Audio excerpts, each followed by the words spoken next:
Chào mừng các bạn đã trở lại kênh DIY Home Depot. Hôm nay mình sẽ giới thiệu đến các bạn một cái sản phẩm dùng pin 12V của Makita. Sản phẩm là máy cắt gạch mã là CC301 DSIE.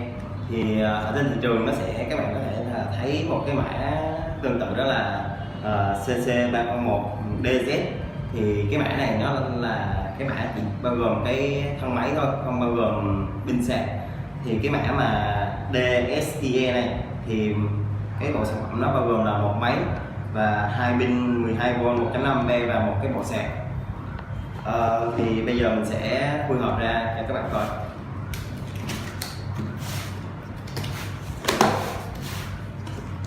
Đây thì bên trong sản phẩm thì đi kèm theo nó sẽ bao gồm một cái hướng dẫn sử dụng, rồi một cái tờ giấy. Thì ở trong này thì nó bao gồm là những cái dòng máy sử dụng pin 12V max của Makita, rồi kèm thêm đó là cái hướng dẫn sử dụng của cái bộ sạc pin và một cái phiếu bảo hành. Rồi thì bên trong hộp thì nó bao gồm một cái bình, cái này bình đựng nước.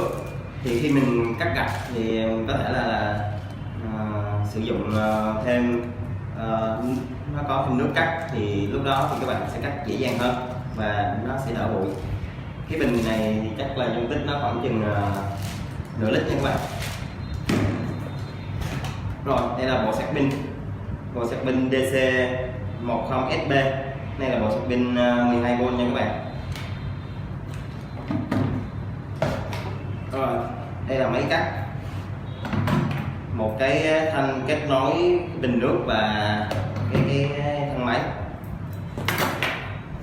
và hai viên pin 12V 1.5A mã là BL1016.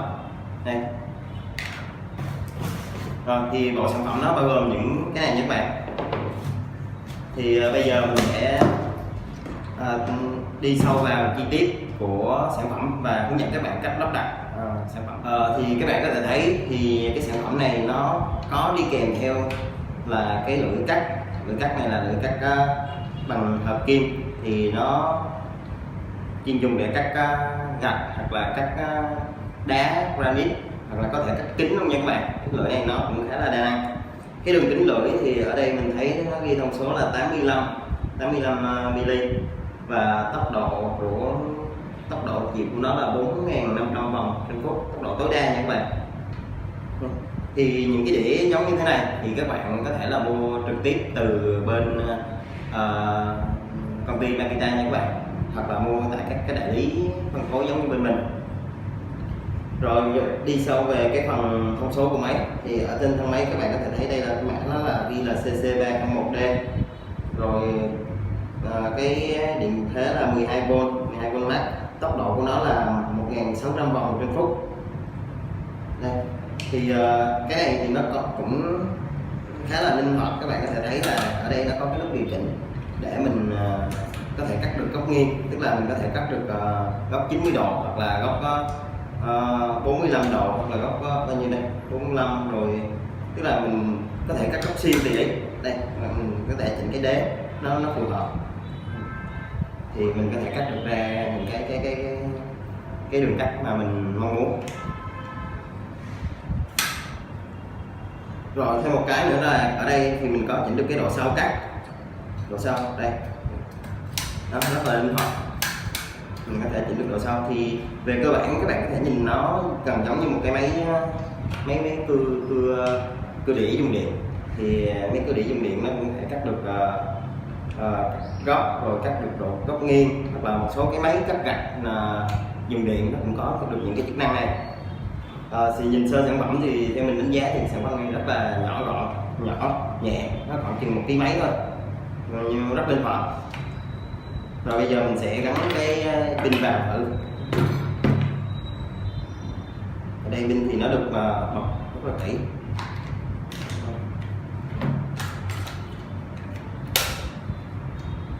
Đây là pin 12V 1.5A nha các bạn. Thì cái dòng pin 12V max này nó có tới là 3 chủng loại là 12V 1.5A, 12V 2A và 12V 4A.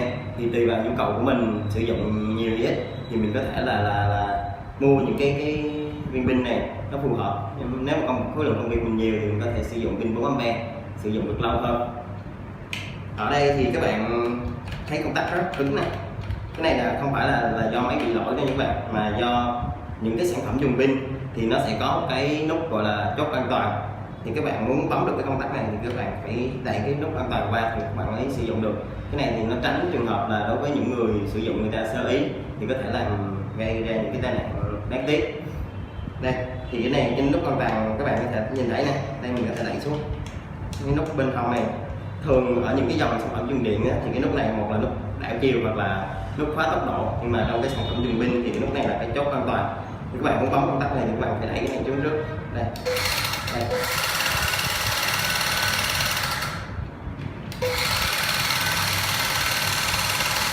Đó, các bạn thấy đấy. Rồi thì khi mà cái sản phẩm vận hành thì ở đây tốc độ nó thì cũng không có nhanh lắm, nhưng mà cái khả năng cắt của nó thì khá là tốc độ của nó là 1600 vòng trên phút nha các bạn. Thì nó nhỏ hơn so với những cái tốc độ của những cái máy dùng điện, có thể là lên tới 4000 hoặc là có như những dòng máy mài thì tốc độ của nó lên tới là 11.000 vòng trên phút, rất là lớn. Còn cái sản phẩm này thì tốc độ nó khá thấp. Tuy nhiên cái tốc độ thấp thì cái lực cắt của nó có thể nó sẽ lớn lên, do đó các bạn yên tâm về việc mà nó cắt cái vật liệu nó sẽ vẫn là nhanh và đường cắt nó sẽ rất đẹp. Rồi ngoài ra cái điểm đặc biệt của cái dòng sản phẩm này thì các bạn có thể thấy là nó có trang bị cho mình luôn là cái hệ thống mà kết nối cái ống nước. Thì khi mà mình dạng như mình cắt những cái viên gạch thì mình có thể thấy, các bạn có thể thấy là bụi rất là nhiều, bụi bặm rất là nhiều. Thì cái đường ống dẫn nước này thứ nhất nó sẽ làm cho cái đường cắt mình nó sẽ không có bị bể. Cái thứ hai đó là nó tránh được bụi bẩn rất là nhiều. Thì cái việc lắp nó cũng rất đơn giản, các bạn có thể thấy nó đi kèm theo là một cái bộ kết nối này. Thì một đầu mình sẽ nối vào cái thân máy đây. Thì nó có hai con ốc để mình siết lại nha các bạn. Rồi cái này thì ở trên này. Rồi cái đầu còn lại thì mình sẽ nối trực tiếp vào cái van nước ở đây.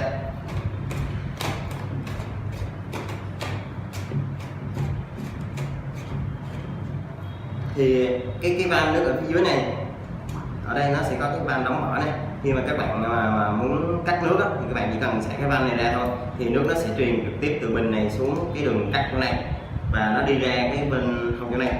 Khi mình cắt thì nó sẽ thấm ướt hết cái đĩa cắt và cái vật liệu, thì sẽ giảm cái lượng bụi và nó sẽ giảm thiểu cái độ khi mà những cái vật liệu mình nó bị vỡ, hoặc là cái đường cắt mình nó sẽ đẹp hơn. Đó.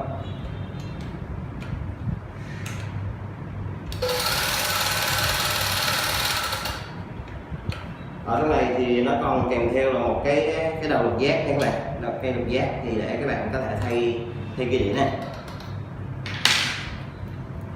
Thì vừa rồi mình đã giới thiệu cho các bạn cái sản phẩm máy cắt gạch dùng pin 12V của Makita, mã là CC301D. Thì bộ sản phẩm này là bao gồm là một máy, hai viên pin 12V 1.5A, một cái bộ sạc và một cái bình nước. Bộ sản phẩm này thì có đi kèm luôn theo đĩa nha các bạn. Thì hiện tại cái giá bán sản phẩm này trên thị trường thì tầm khoảng chừng hơn 3 triệu nha các bạn. Thì các bạn có thể là liên hệ với các bạn nhân viên tư vấn bên mình để được tư vấn và hỗ trợ kỹ hơn.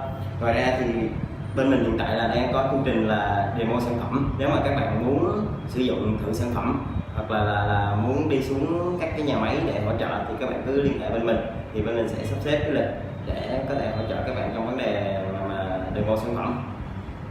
Thì video của mình đến đây là hết. Cảm ơn các bạn đã quan tâm rất là nhiều. Chúc các bạn ngày làm việc vui vẻ.